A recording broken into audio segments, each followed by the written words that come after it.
अस्सलामुअलैकुम जी। हाँ जी दोस्तों, की हाल है? ठीक हो? अज असी आए हैं जनाब लाहौर जिला बट साहब को। बट साहब की हाल है? तबीयत ठीक है? ए बट साहब का शहजादा सब तो छोटा पीस तो छोटे बट साहब मलक कैसर साहब जनाब भैन साढ़े वड्डे जिन्हें सानू लामा दिता है कि अं गुलशन पार्क जिन्होंने आए हैं मगर तुम सानू मिले नहीं। हाफिज साहब जनाब साढ़ा छोटा भाई है। जहीर साहब भी आए ने नाल। जहीर साहब ते एक बंदा स्पैशल तुहानू बुलान लगे हैं जिहड़ा अद्धा घंटा तरले करके बेगम तो ने चाह बनवाई है साढ़े वास्ते। तुहानू बुलाने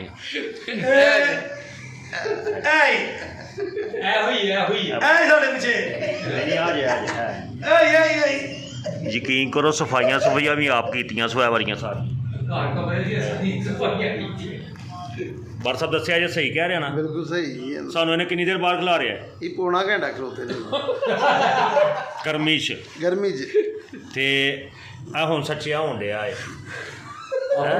वेखो हुण सच्चिया होण डिया ए आ जी खुदा चाह सानू 3 घंटे बाद हुण मिलन लगी है तो रोटी दी आफर करन उम्मीद कोई नहीं, उम्मीद ते कायम साडी चाह दी कोई उम्मीद नहीं। हुण दुआ करिया जे सानू चाह मिल जाए। लो फिर अल्लाह हाफिज़।